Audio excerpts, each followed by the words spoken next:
মধ্যপ্রাচ্যে আধিপত্য হারানোর ভয়ে মরিয়া হয়ে উঠেছিলেন ট্রাম্প। অবশেষে 12 দিন হামলা পাল্টা হামলার পর শুরু হলো যুদ্ধবিরতি।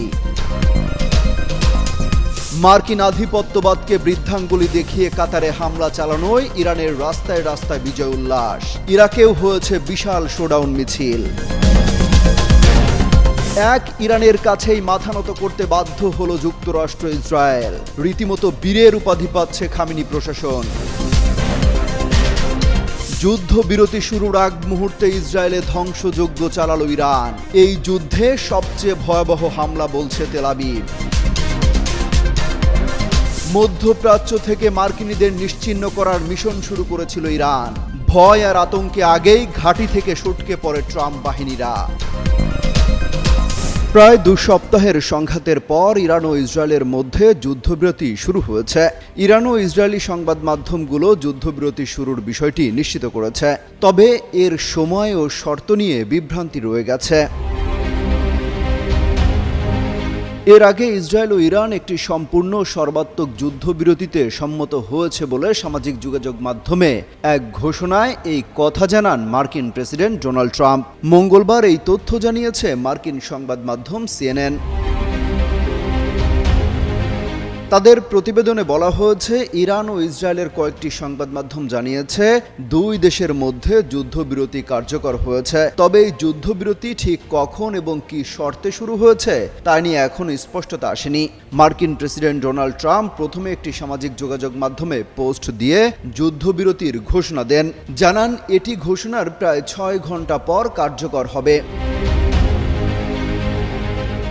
এর ঠিক কিছু সময় পর ইরান জানায়, ইসরায়েল অধিকৃত এলাকায় ইরানের 4 দফা হামলার পর যুদ্ধবিরতি কার্যকর হয়েছে।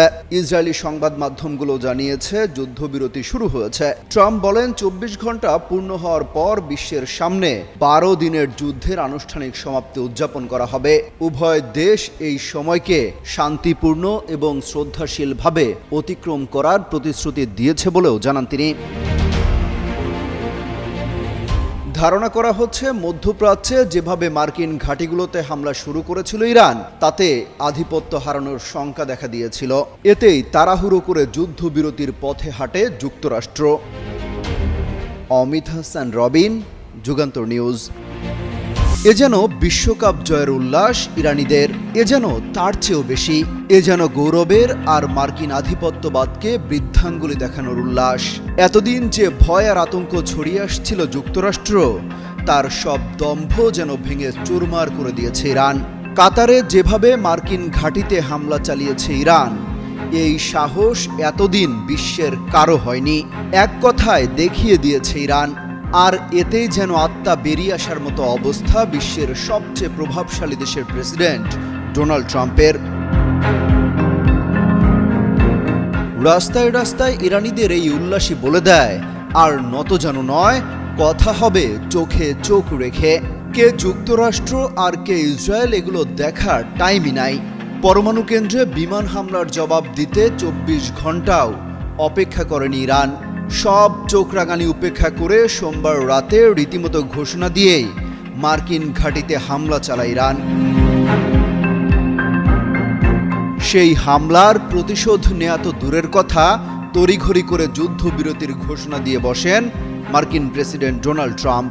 মধ্যপ্রাচ্য থেকে মার্কিন আধিপত্যবাদ যে হুমকির মুখে ফেলে দিয়েছে ইরান, তা ভালোভাবেই বুঝে গেছেন মার্কিন প্রেসিডেন্ট। তাই তো কাতারকে দিয়ে ইরানের কাছে করা হয় সুপারিশও। অবশেষে শুরু হয়েছে যুদ্ধবিরতি, কিন্তু এটি কার্যকর করার আগেই 4 দফা ক্ষেপণাস্ত্র হামলা চালিয়ে নেয় ইরান, যেন গায়ে কোনো প্রতিশোধের জ্বালা না থাকে।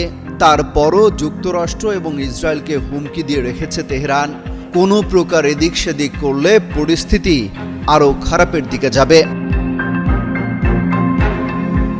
ইরানকে শায়েস্তা করতে বিমানে ভরে ইসরায়েলে অস্ত্র পাঠায় জার্মানি যুক্তরাষ্ট্র। এতেও কুলাতে পারছিল না তেল আবিব। তাই তো ইসরায়েলের হয়ে যুদ্ধে নেমে পড়ে যুক্তরাষ্ট্র, চালিয়ে বসে ভয়াবহ বিমান হামলা। এরপরই ইরান একযোগে শুরু করে মার্কিন ঘাঁটিতে হামলা। ইরানিরা বলছে তারা এই যুদ্ধে জয়ী হয়েছেন। তাদের সমর্থনে ইরাকেও হয়েছে বিজয় মিছিল। অমিত হাসান রবিন, যুগান্তর নিউজ। ইরাককে কার্যত নরক বানিয়ে ফেলে যুক্তরাষ্ট্র। সেই যুক্তরাষ্ট্রকে যখন নাকানি চুবানি খাইতে দেখে, তখন এভাবে বুনো উল্লাস করা ছাড়া আর উপায় কি ইরাকিদের? কাতারে যখন মার্কিন ঘাঁটিতে সফল হামলা চালায় ইরান, ঠিক তখন রাস্তায় বেরিয়ে উল্লাস করতে থাকে ইরাকের হাজার হাজার মানুষ। ইরানের পতাকা হাতে গাড়ি নিয়ে রাস্তায় রাস্তায় শোডাউন করতে থাকেন তারা।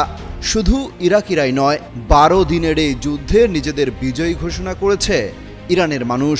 তারাও রাস্তায় রাস্তায় উল্লাস শুরু করে।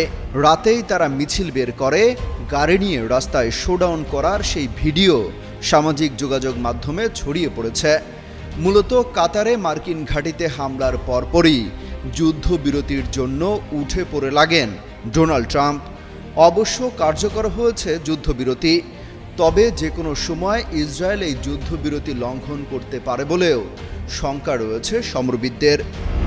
তেল আবিব তেহরান উত্তেজনার মধ্যে যখন দরজায় কড়া নাড়ছিল শান্তির বার্তা, তখন ইসরায়েলের দক্ষিণে ব্যাপক ধ্বংসযজ্ঞ চালিয়েছে ইরান। তেহরানে যখন সকাল 7:30, তখন ইসরায়েলের ঘড়িতে সকাল 7টা। ঘড়ির কাঁটায় যুদ্ধ থামার আগেই ইরান চালালো সবচেয়ে ভয়াবহ মিসাইল হামলা। হতাহত সংখ্যায় কম হলেও ভয়াবহতা ছিল ব্যাপক। 13 জুনের পর এই হামলাকে সবচেয়ে ভয়াল বলে উল্লেখ করছে ইসরায়েলি মিডিয়া। ইসরায়েলের জরুরি সেবা সংস্থা মাগেন ডেভিড অ্যাডামের বরাতে বিবিসি জানায়, বিস্ফোরণে বিধ্বস্ত ঘরবাড়ি, পুড়ে গেছে আশেপাশে থাকা সকল যানবাহন, যেন বারুদের ছায়ায় হারিয়ে গেছে জীবনের সমস্ত ছন্দ।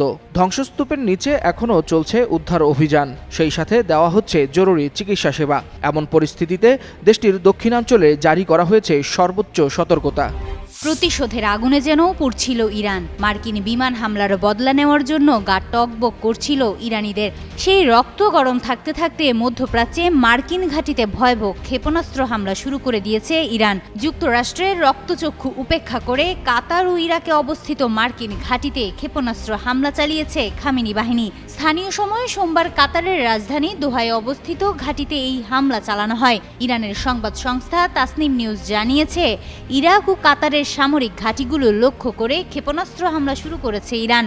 এদিকে ইসলামী রেভলিউশনারি গার্ড বাহিনী আনুষ্ঠানিকভাবে নিশ্চিত করেছে যে তারা কাতারে অবস্থিত যুক্তরাষ্ট্রের আল উদেইদ বিমান ঘাঁটি লক্ষ্য করে তারা ক্ষেপণাস্ত্র হামলা চালিয়েছে। এই ঘাঁটিতেই যুক্তরাষ্ট্রের প্রায় 10,000 মার্কিনী সেনা মোতায়েন রয়েছে। গেল শনিবার শতাধিক বিমানের বহর নিয়ে ইরানের 3 পরমাণু স্থাপনায় হামলা চালায় যুক্তরাষ্ট্র। এর মধ্য দিয়ে ইরান ইসরায়েল যুদ্ধে জড়িয়ে পড়ে আমেরিকাও। বোমারু বিমান দিয়ে চালানো সেই হামলার পর ইরান হুঁশিয়ারি দিয়েছিল কঠিন জবাব দেওয়া হবে যুক্তরাষ্ট্রকে। এমনকি ইরানি রাজনীতিবিদ এবং বুদ্ধিজীবীরাও মধ্যপ্রাচ্যে মার্কিন ঘাঁটিতে হামলার পরামর্শ দেয়। এরপরেই কাতার ও ইরাকে মার্কিন ঘাঁটিতে চালানো হয় ক্ষেপণাস্ত্র হামলা। একটা সময় আমেরিকার আগ্রাসনে বিধ্বস্ত হয়েছিল প্রাচীন মেসোপটেমিয়ার দেশ ইরাক। গণবিধ্বংসী অস্ত্রের অভিযোগে ধুলোয় মিশে গিয়েছিল সাদ্দামের শাসন, আর জন্ম নিয়েছিল দীর্ঘস্থায়ী সহিংসতা। আজ 2 দশক পর সেই একই যুক্তি, সেই একই ছক যেন প্রয়োগ করা হচ্ছে পারস্যের বুকে। মার্কিন বোমা, ইসরায়েলি আগ্রাসন আর কূটনৈতিক চাপে তীব্র অস্থিরতায় টালমাটাল তেহরান। প্রশ্ন উঠেছে, ইরান কি তবে ইতিহাসের পুনরাবৃত্তিতে আরেকটি ইরাক হয়ে উঠছে? পারস্যের আকাশে ধোঁয়ার কুণ্ডলী, মাটিতে বিস্ফোরণের কম্পন, আর ইসরায়েল ও আমেরিকার সমন্বিত আগ্রাসনে যেন ইতিহাসের পুনরাবৃত্তির দিকে ছুটছে ইরানের ভাগ্য।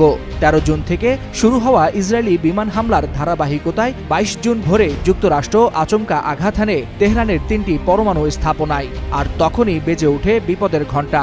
বিশেষজ্ঞদের মতে এটি ছিল যুদ্ধ ছড়িয়ে পড়ার টার্নিং পয়েন্ট। 2003 সালে ইরাক যুদ্ধের ঠিক আগেও এমনই যুক্তি দিয়েছিল আমেরিকা।